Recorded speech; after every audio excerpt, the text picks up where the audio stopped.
Story 1. We found a dead Wendigo on my grandpa's property. If any of you are reading this and are involved in dealing with cryptids, please explain why you do it. I feel like a lot of you do it for the excitement, aside from the money, of course. The rush of adrenaline. Where's the boundary, though? When does excitement turn into fear? Don't get me wrong, occasionally taking a chance can be fulfilling, but there are a lot of things that can go wrong in any circumstance. Specifically, what should you do if you come across the eviscerated and dismembered corpse of a cryptid you were hunting? When does it suddenly dawn on you that there is a bigger fish? Although my grandfather wasn't exactly a monster hunter, he was still one insane motherfucker. He used only a crossbow, damp dirt and leaves, and cunning to hunt a grizzly once. Since then, he has had its head fixed above the fireplace in his forest house. I'm not sure how deep his love of the outdoors goes, but I do know that long before he retired from his career as a metropolitan engineer, he became bored of the city.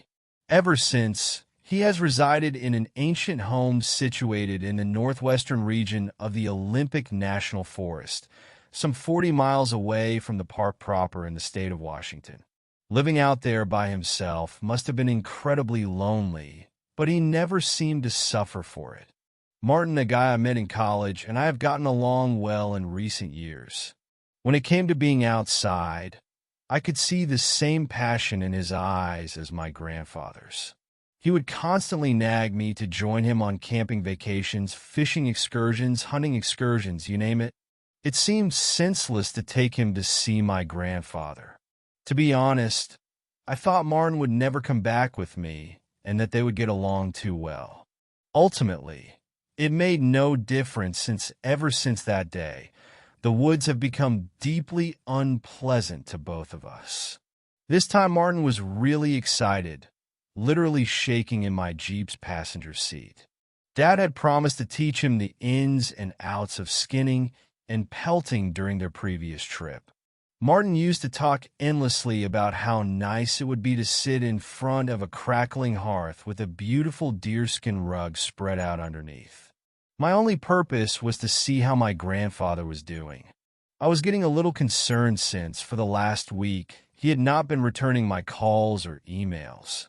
While traveling up the lengthy dirt road to my grandfather's house, we encountered an issue early on. I saw a large number of fallen trees laying across the road as I rounded a corner and slammed on the brakes. Oh no! What took place in this instance? There haven't been any storms recently, right? Exclaimed Martin. Wordless, I sat with my hands 10 and 2 on the steering wheel. Oh no! The weather here has been fairly clear since March. A peculiarity. I turned off the engine and got out of the Jeep. The leaves rustling in the mid-spring wind were the only sounds audible. The background noise of nature. The distance between us and the house was manageable, just over 2 miles. Our suitcases were light because Grandpa had so much equipment that we didn't need to pack anything of our own. I was wearing my utility watch, a torch, water, extra clothes, and my phone strapped around my wrist. My intention was to climb up to Grandpa's and use his truck to return to chop up the fallen logs with a chainsaw. We reasoned that going alongside the track through the woods would be more enjoyable. After all, a long gravel road simply leads to boredom. After stumbling down the left-hand slope, we started walking while keeping a watch on the road to trace its path. The fragrance reached us after just a short while. Putricarion. There was no surprise as animals in the forest frequently pass away. Still, the smell made that inflexible part of my brain turn on its heel. This place is really festering. I can't even begin to imagine how bad it would smell in the summer. Martin groaned a little, but nodded. The more we traveled, the worse the stench got. It reached its zenith when I nearly fell over something jagged on the floor. At first I assumed it was a group of branches, but then I noticed their pale, ceramic reflections, and that image immediately vanished. A head of a decapitated stag lay directly in front of us. Still, it was incorrect. Its teeth were too long, exposing the facial bone. The black blood that flowed from its mouth and neck was so viscous that I could tell it was fresh even with the stench.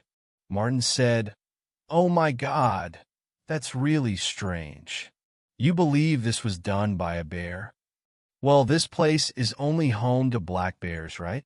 They couldn't pull off something like this, in my opinion. A cougar, maybe?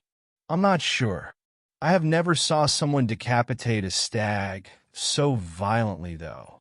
My attention was caught by a jagged trail of blood that was spreading over the ground in front of us. My eyes followed it till they came to rest on the stag's grisly corpse. Well, from a distance it appeared to be quadrupedal, but up close I was proven to be terribly mistaken. It was the body of a monster, imposing in size but thin and skeletal. Long, pointed claws that resembled kitchen knives were spread out over the ground, and all smeared with patches of aged, dark fur. "Is it harmful?" Martin yelled as he came up behind me to take a peek. He went silent and still, just as I had, when he saw it. No phrase could adequately describe the scene. Although I had heard old legends of the dangers that lurked deep within the woodlands, I had never personally encountered them. Beneath it lay dead, as motionless as the falling leaves. It appeared to be shattered and crushed, with numerous, deep puncture wounds. Martin was able to speak up. "Is that the case?" But before he could say another word, the tension was suddenly broken. A branch, not a twig, snapped. My back snapped back to normal. Against my better judgment, I started to turn my head in the direction that the noise had originated from. I snapped around to confront whatever it was that I saw in my peripheral vision, a massive, hulking shape. For a brief instant, I saw something huge, lengthy limbs covered in hair that was as shaggy as pine bark. But the picture disappeared as soon as I turned. My lips were about to split open in a scream of rising terror. I searched everywhere, but I couldn't find anything. "What is it, Kel?" "Whoa, the cougar isn't around anymore." Martin mumbled something. "No, it isn't significant. Let's continue. My grandfather and I can discuss this later. However, the cat might still be hanging around someplace. We should try to avoid lingering in one area for too long." I took a few phone photos of the deformed body before I left, focusing only on the head and without moving backward to have a better view. Something told me it would be a bad thing to turn back, even for a short while. We continued at a rapid speed, while feigning indifference to the loud motions occurring in the surrounding trees. Big creatures will always be obvious when they move, but they break twigs, not whole branches. Still, the motion sounded anything from awkward. No, they sounded deliberate, like a predator on the prowl. Despite my best efforts, I couldn't help but notice how frequently I looked to the sides and behind. I'm not sure if my expectations were for naught or something. Other than us, the woods surrounding us remained deserted. "Hey, Kel, maybe we should head up onto the road for a little while if there's a mountain lion around. If necessary, it will be simpler to flee." I nodded, and we turned right, ascending the roadside embankment. I had a gut feeling that whatever was out, there wasn't a large cat. We merely told ourselves so, dodging the subject of monsters now rendered very real to us. As we strolled along the road, the forest became quiet. That was not at all consoling, though. Predators are present in the woods if they are calm. Within the wilderness enthusiast community, this is a well-known concept. The sight of a herd of deer standing in the trail did help calm my nerves a bit.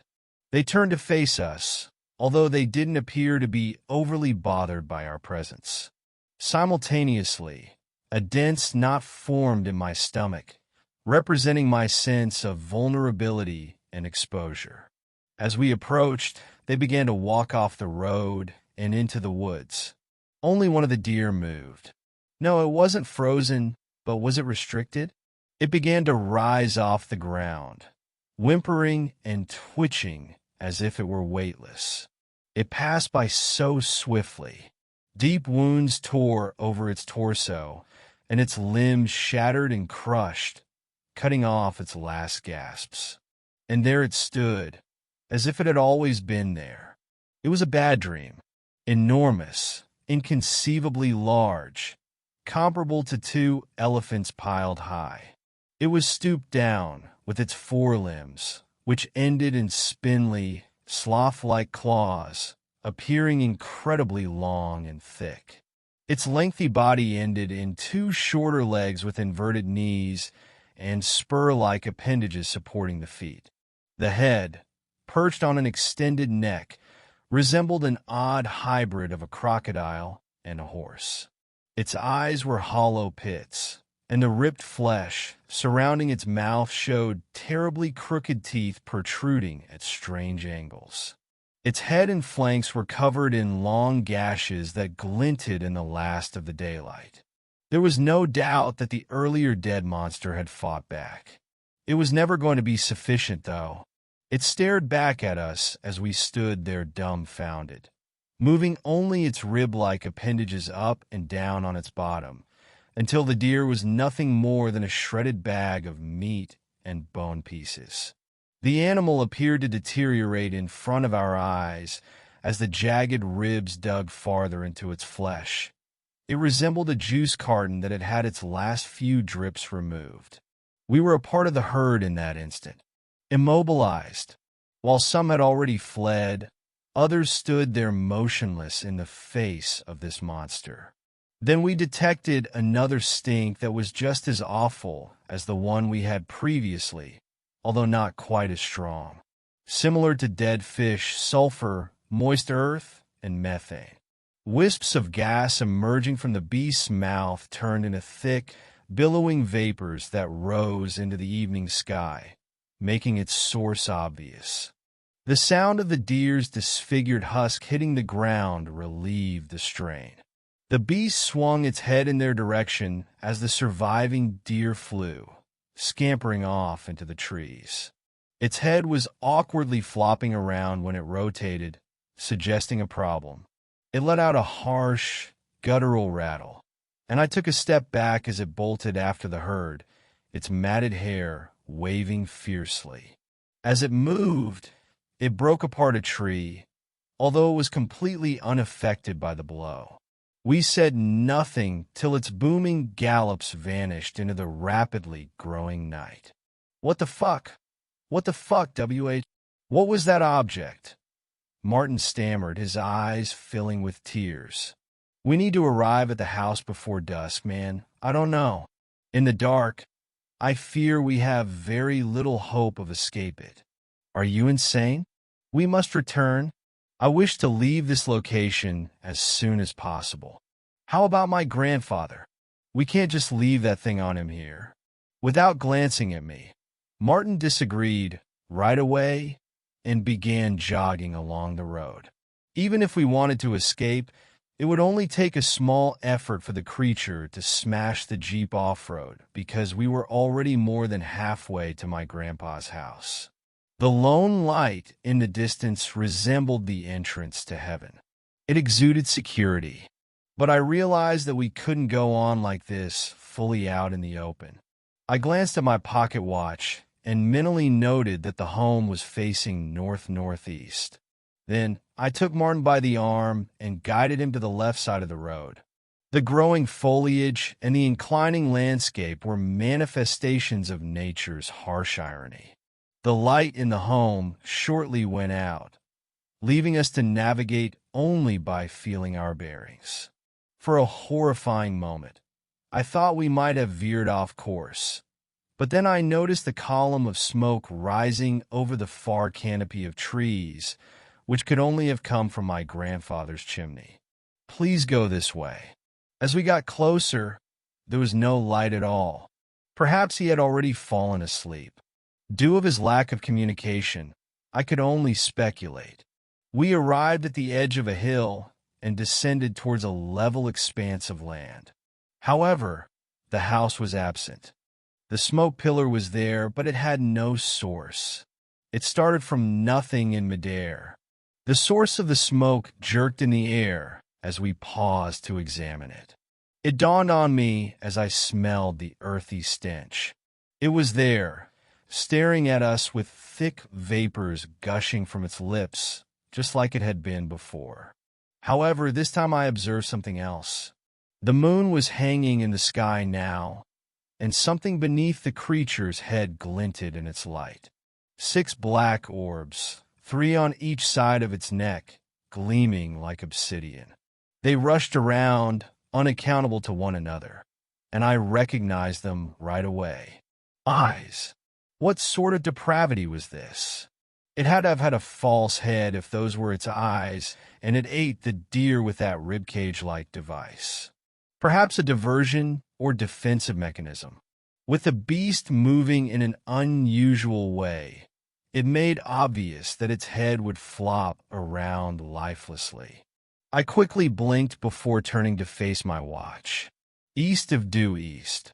We had been misled. It had circled back around to wait for us. I grabbed Martin's shoulder and pulled him in the direction we were supposed to go in a frantic race for our lives.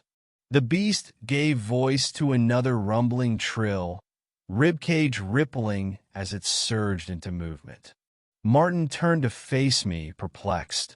"What are you doing, dude? Nothing exists. Stop talking. Now just run as quickly as the devil you can. Don't stop for anything." The hefty thumps and loud snaps of smashed trees matched our hammering steps. I was too afraid to check over my shoulder for fear that the smallest slowdown would result in my demise. There! It took some time for me to see what Martin was talking about, but eventually the yellow light peeked through the tree trunks. Even though we were just a few hundred yards away, I was shocked that the beast hadn't found us yet. It was too fast for even the trees to impede it. It had nearly made up ground. Its big body was sending air pressure through the woods behind me, and I could feel it. It was close enough that I could feel its claws ripping through my body at any minute. A savior. A thicket of ancient oak trees approached from the left. I veered in their direction and sprang through the gaps between the trunks, which were just big enough for us to squeeze through. I fell to the ground, rolling to one side. Not even a moment to be stunned as a massive slam erupted from our previous location. I scurried backward, hoping to spot a large arm peeking through the opening. Though not as thick as the oaks, it was nonetheless dense. The claws drummed around, haplessly feeling around for our weak bodies. "Go!" I yelled, and we both sprung to our feet, racing in the direction of the light. The sounds got farther away as we ran. Did it still believe we were behind those trees, or was it just stunned? It didn't matter to me. It mattered only that you were inside and not outside. We skidded to a stop, gravel clattering on the front of the home. I knocked on the door, then started beating it when no one answered. My fist met only air on what was probably the 20th knock, and I staggered in through the now open doorway. I raised my head to meet my grandfather's gaze. He had wild eyes.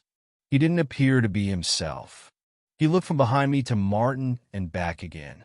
His pupils contracted at whatever he saw outside. "Hurry, boys, and get inside," he yelled in a whisper. He started to bolt the door as we filed in, but halted. He was right when he said, "And no use," as his hand dropped limp. The beast would still visit our house if it felt like it. Silently, we followed him to an open floor hatch. "Mr. Barnett, what is this?" Martin inquired about the hatch. "What? This is my former wine cellar, huh?" Martin was cut off as he continued to inquire. "Son, descend the ladder first." You can ask inquiries after we're secure. Grasping a handle, he lifted the lid to uncover a robust wooden staircase that led to a dimly lit area below. We down its dusty rungs one by one, meeting the chilly concrete floor at the bottom. Grandpa was last, pulling a thick rug over the open hatch and then fastening it shut. I assume you've seen the object, correct? Jesus, Dad, we barely made it out, I exclaimed, still struggling for air after our successful escape. Unharmed. Mostly, yeah, with a few scratches here and there. Well done. He approached an overturned crate and sat down on it. Martin and I exchanged glances before turning back to face him. Well, what about it? Martin remarked. What the hell is it? Because you appear to know what we were dealing with. Grandpa scowled at Martin, then quickly softened into comprehension. It's not the right time to judge you on your manners, boy, but I would. He gave out an exhausted moan, lowering his head, then took a deep breath and glanced back at us. I had only previously watched it once during my college years. During my training, I made several Danish friends who suggested that I should go visit them and go backpacking in their country. Really lovely scenery over in Denmark. Peaks emerging from the trees, you know. I cleared my throat to wake him up before he could drift off into a reverie. Yes, exactly. So, when it happened, we were quite far into the woods. All of us had become paranoid because we believed that someone was watching us. Something large, perhaps an elk. But we simply heard it. We never saw nothing. Then, goddamn it, one of the gals in front of me began to, float. She seemed to be grasping something as she rose off the ground. I don't know. Regardless, she made a mess of it. Crumpled her up as if she were a meatball under pressure. That's when I spotted it. Shafts of curved bone stabbed deep into her. I will always remember seeing it. It will always be like a stain on my memory. Martin spoke out. We saw the same thing, but it was a deer. When it was finished, it appeared to have sucked all of its contents out. Yeah, I'm not sure I understand how it operates. Only if you know something is there can you see it? If it's present? In any case, we seemed to lose it as we hurried as quickly as we could back down the trail. But there was this nasty, earthy, eggy smell the entire time. Oh no. Once we returned to the town where we had begun, we went immediately to the police station and filed a report.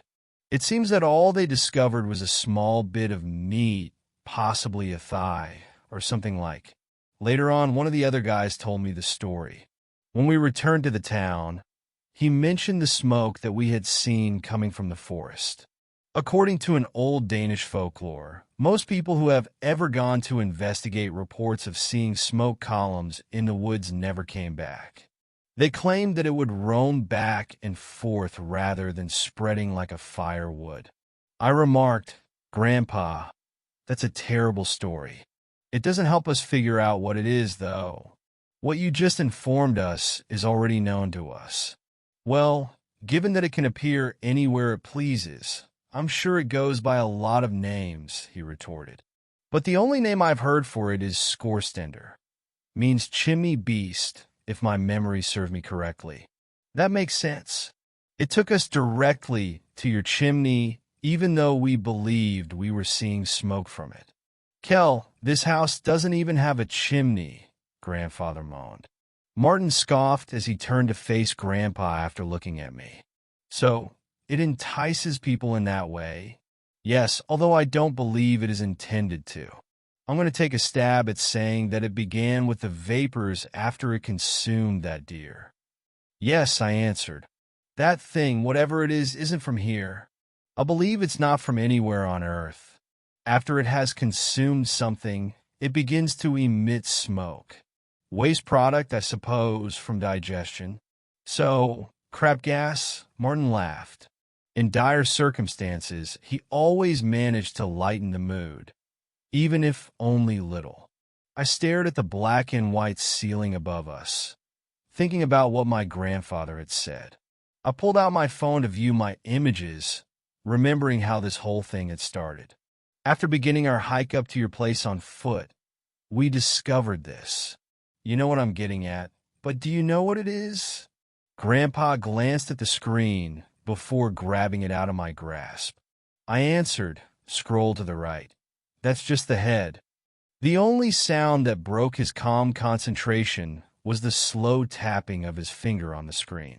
His head bucked, and eyes lit up with recognition. Well, I'll pay the price. You mean Wendigo? I inquired. Yes, exactly. To be honest, I've never seen one around here before. But then again, I never really looked for one, though I doubt you'll need it. Remember that as a reminder of the beast's potential. I sighed and dropped my chin into my palms as I put my phone back in my pocket. In any other circumstance, I would be horrified to learn that such a creature existed, but not right now. Martin remarked, trembling with uncertainty. This is all great, Mr. Barnett, but it doesn't help us. How will we proceed? What actions are available to us? I'm not sure. Well, it's just a desperate attempt at an idea, but I have a dumb one. Martin exhaled and gazed off into space, saying, anything over sitting here and waiting to die. Grandpa turned to face the basement window, which was the sole remaining natural light source in the room. Well, I was checking my traps about 600 or 700 yards into the woods to the east of here. Only this. Smear was there when I arrived? That's the closest way I can describe what it looked like. I don't know what to call it. I had trouble understanding what I was seeing when I looked into it. After a time, hurt my eyes. Never seen something comparable. That's when I first noticed the scorestender, so he seemed to be having trouble uttering the right words as he drifted off. So what now? I leaned forward in expectation and pressed. Once more, this is conjecture, but I believe that's where it originated. When I was there, I threw a rock into it, but I didn't hear it hit the ground, as though it went somewhere else. If only we could guide it back there and convince it to enter again. I broke off. Wait, hold on, shouldn't we call someone? Officers? The dreadful army? What do you suppose will happen to the police when they arrive here? Huh? How can a rookie and the chief in the same police cruiser ever compete with that? Good luck persuading the U.S. military to dispatch Marines, too. If they believed it to be a joke, you would be lucky. I closed my mouth, swallowing the words that came next, and let my grandfather finish his suggestion. We either perish or the beast departs. I won't even discuss trying to drive away, because you've seen what happens to the trees. Perhaps stealth would work, but it's more adept at it than we are given our current size, and I don't want to run the danger of any of you losing your life. His final comment chilled me to the bone. Even though he hadn't spoken it out loud, I could obviously tell what he meant. Granddad, you. Champ, don't worry about me. I've got something, but you need to pay close attention. You two together. Martin and I gave him our whole attention. I was interested in learning about his idea, but I sincerely hoped it would not turn out the way I had anticipated. I want to be clear about this now, before moving on. I'm going alone, so you guys better buckle up and follow my instructions. My heart broke and fell into the icy depths of hopelessness. Are you insane? No, I have to accompany you. Grandpa shushed me and interrupted. As I say, he gave the order. Although I was aware of his correctness, my mind struggled to accept the idea when faced with loss. All right, okay, I'll give you a call when I'm a bit further away. You must answer the phone and remain on the line with me. You must continue to focus on my voice. For the next section, I need both of you to have courage. Please make as much noise as you can for me. Martin's terrified eyes widened. Won't that just end up killing us? I'm not done yet. That is just till I give you a call. Okay, so when I do, you just shut up and go hide in the cellar's deepest corner. Even though I was gasping for air and had icy beads of sweat forming on my brow, I forced myself to calm down by closing my eyes. Yeah, all right. All right. As soon as we're connected, I'll begin.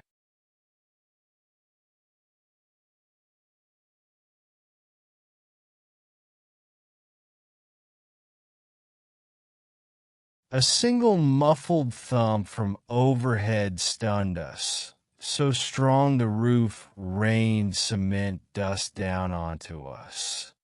Then there was another thud, and still another, and still another. A resounding smash from above, followed by the clattering of rubble, sent me reeling off my perch. The constant thuds got closer and louder until the floors creaking under the weight of everything became the only sound. Grandpa gave me a quick glance and then snapped a finger at his lips. I nodded and turned to face the basement hatch cautiously. The beast was making every effort to move soundlessly. As I saw the hatch buckle, a suppressed whimper leaked out of my mouth. The foundations of the house shook with a thunderous crash, then nothing. I could hear the beast's ticking snarl in the quiet. It was mocking us, attempting to surprise us and give the impression that we'd been stopped so we'd panic and try to run. I was considerably more afraid of its brains than of its hideous appearance. It took a few more swings at this bait before huffing fiercely. With the exception of the occasional crack from a fallen tree outside, the heavy creaks grew more and farther apart until we could hear them no more. I got to my feet, excited to get this plan started, but something grabbed my arms tightly and pulled me back down. My grandpa met my gaze and scowled at me with his big eyes. He growled, "Sit down." "Not yet. Bastard is a sharp one. It's most likely waiting for us to emerge at the edge of the trees." The three of us sat in quiet, listening for the smallest sound that may hint at its presence. Grandpa stood up and slithered over to the ladder after a torturous wait. With a sigh at the creak of a rung, he climbed up and cautiously opened the hatch. The carpeting that was above was ragged, with ripped pieces falling into the now open area. He cautiously peered out from side to side to make sure we were secure. Something that sounded like a shattered tile was disturbed as he pressed his palm forward, clattering on the floor above us.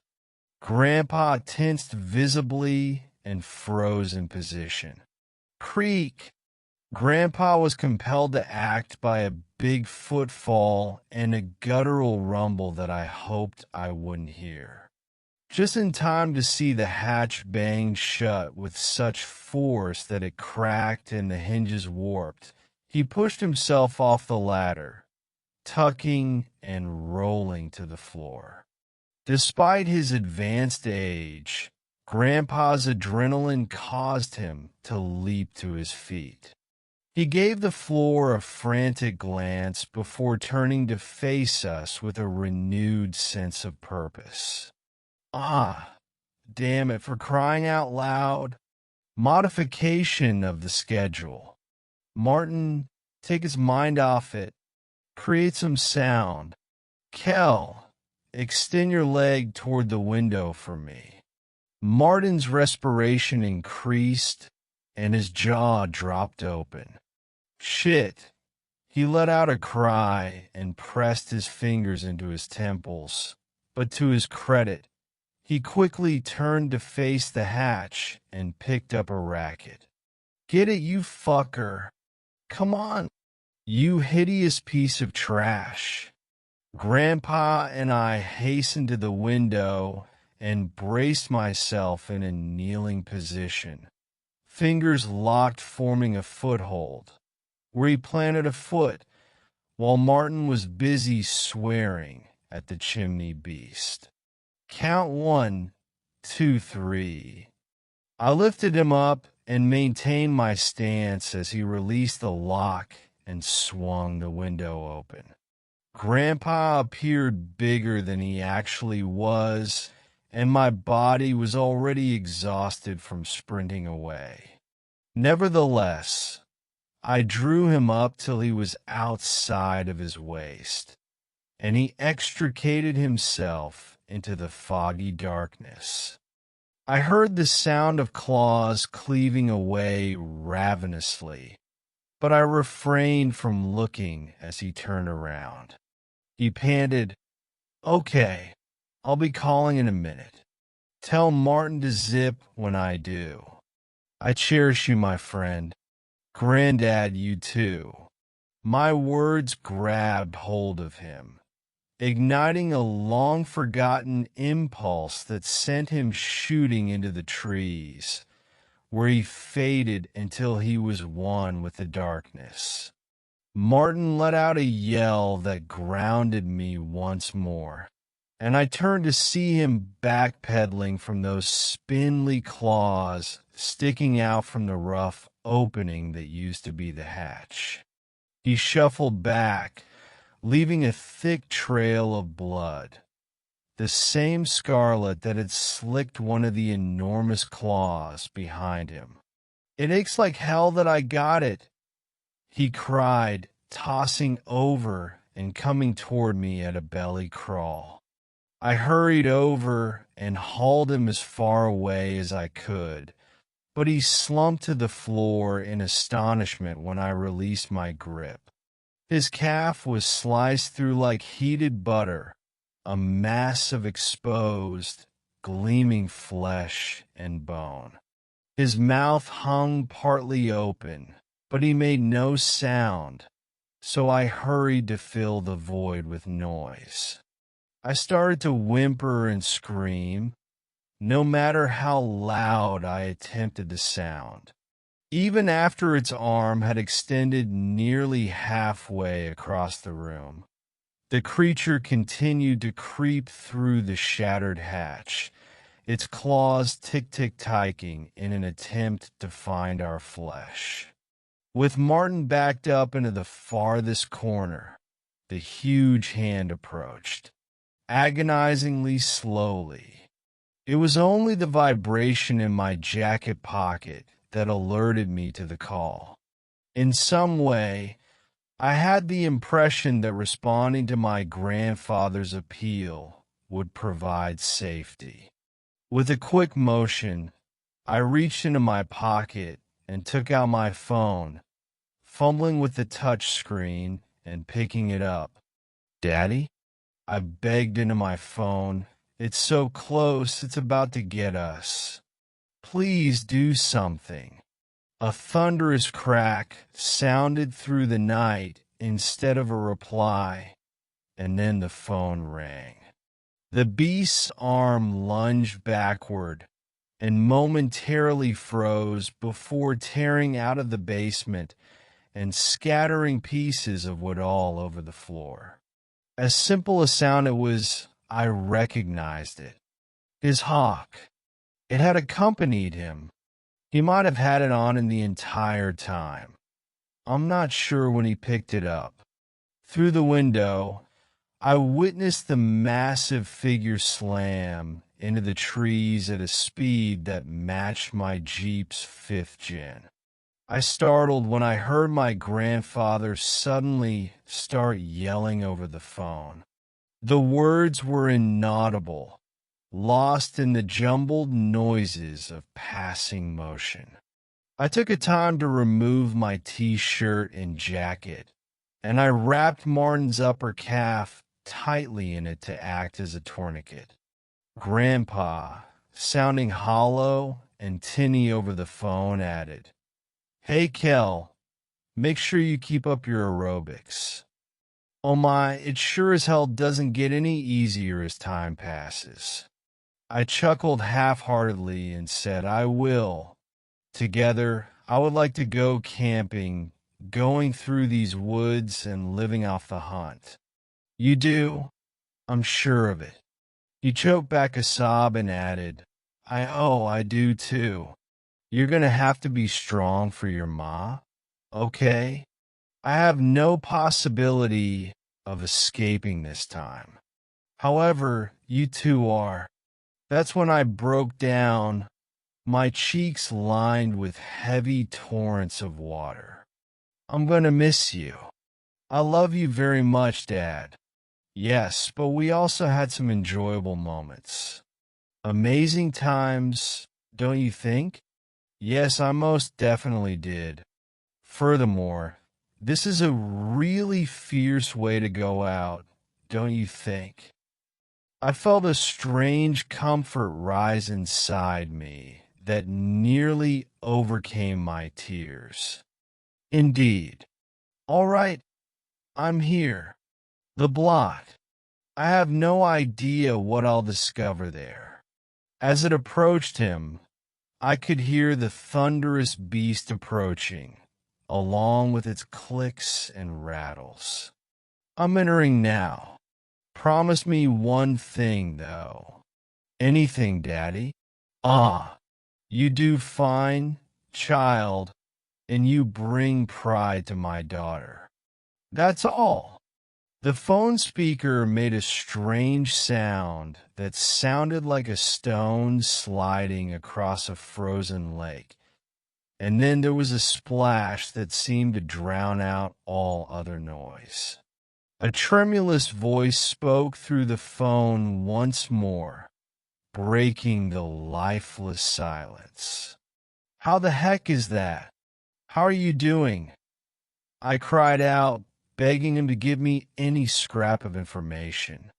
I don't know, I suppose I'm in a pipe? A glass tube of sorts. Everything is visible to me outside. Everything is there at once, in plenty, and these tubes are branching and separating, but as he spoke, the connection grew progressively weaker, buzzing and jittering in my ears. I'm going down this tube right now. It's a big one, but they're the central one. Massive, sacred shit. No, I don't believe that it's the central. There are too many in the distance. Where in the hell is this place? There was nothing at all that my worn-out brain could think of to say. Almost as bewildered as he was, I just listened. Through some of them, streams of "and the dash." A massive splash interrupted him. However, at this point, the sound quality was more akin to a roar. His whimpers were all I could hear before the hissing trouble seeped back under my skin. It became one with the audio hiccups. But even after witnessing what I had witnessed, I heard something unexpected. The sound of the thing clearing its throat and stammering was like CK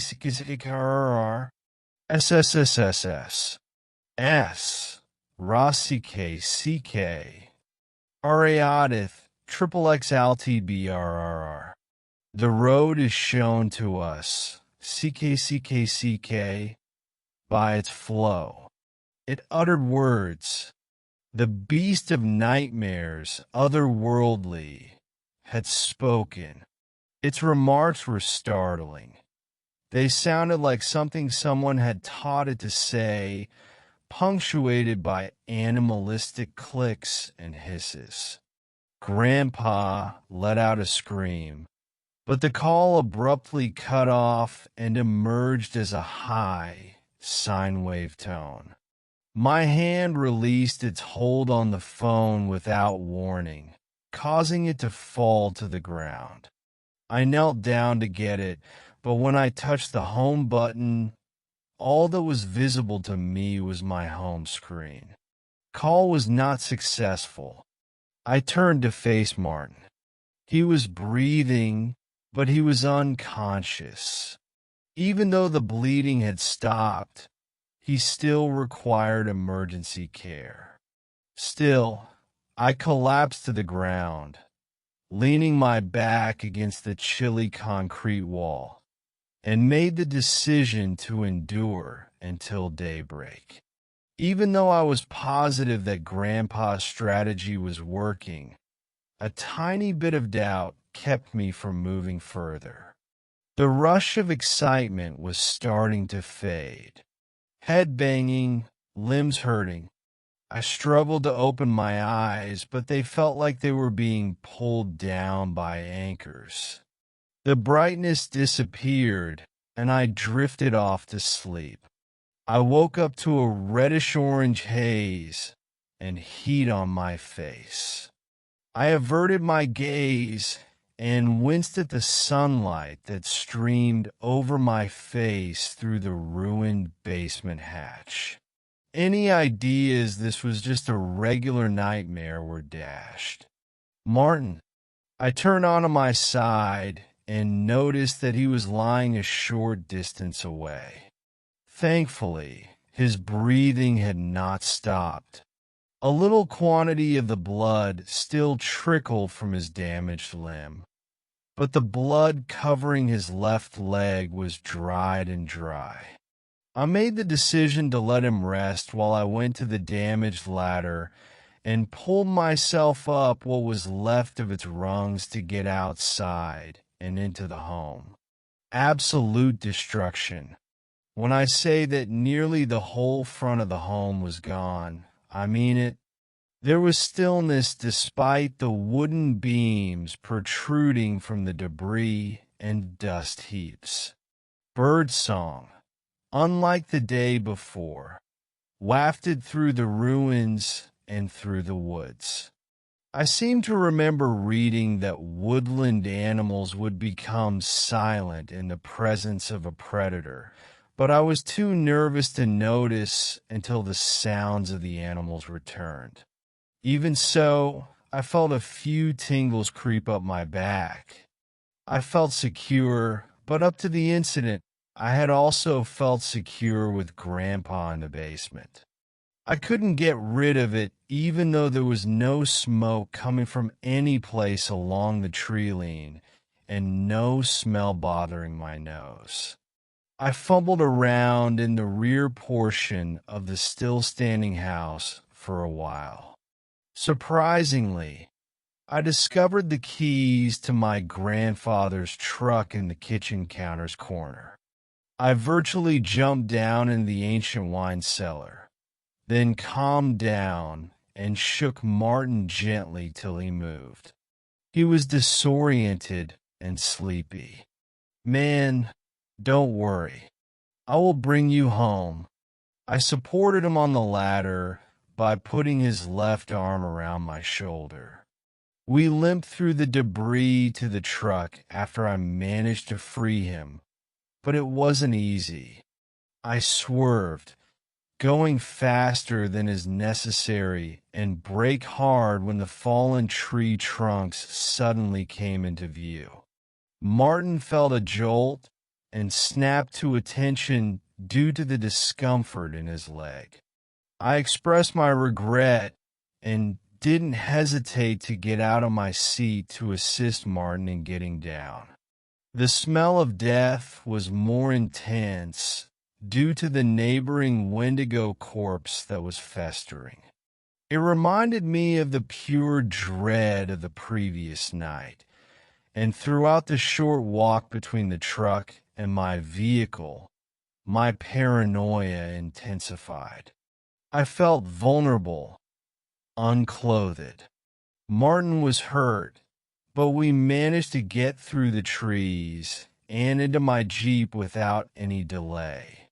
My heart was pounding so hard I could see my pulse in my chest, yet there were no warning indications of the beast.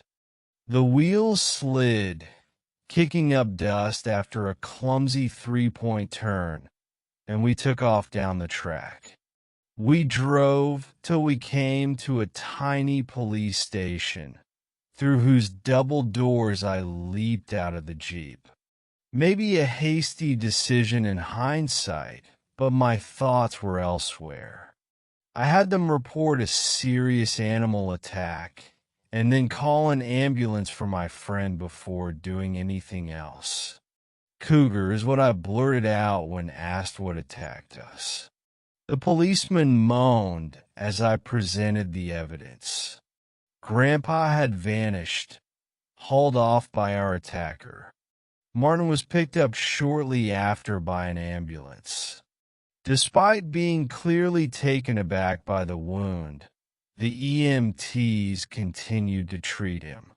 Despite his significant blood loss, the closest hospital promptly stabilized him, and he spent the following week there. Naturally, when a search party was formed to locate grandfather, they came up empty-handed. When people asked me about the condition of his residence, I believe the greatest defense I could have used was the pain that was rising in my eyes. There were no scorched traces on the debris to suggest explosives. Several years have passed since all of this occurred, and I've survived the grieving process. I would like to say that my grandfather is still with me, but that would not be totally true. I still remember him, our talks, our outings, and everything about him, including the scent of his fireplace. But try as I might, I can't seem to recall his appearance. That is to say, the only evidence of his presence in any remaining photos is a barely noticeable smear. I'm not sure if he ended up in a vast network of tubes, but I get the unmistakable feeling that his grave is somewhere else, somewhere outside of this planet. Yes, I will always be appreciative of his sacrifice, but I can't help but believe that the Scorestender just spared our lives. Does it have the ability to move itself? Or are there more of them? My grandfather alone would know the answers. Yet, just in case, it would be advisable to call off the event completely if you find yourself in the middle of nowhere and notice a consistent column of smoke coming from the woods, or even smell the organic stench of digesting. When it comes to you, all I can hope for is that you're as fortunate as we were the day my grandfather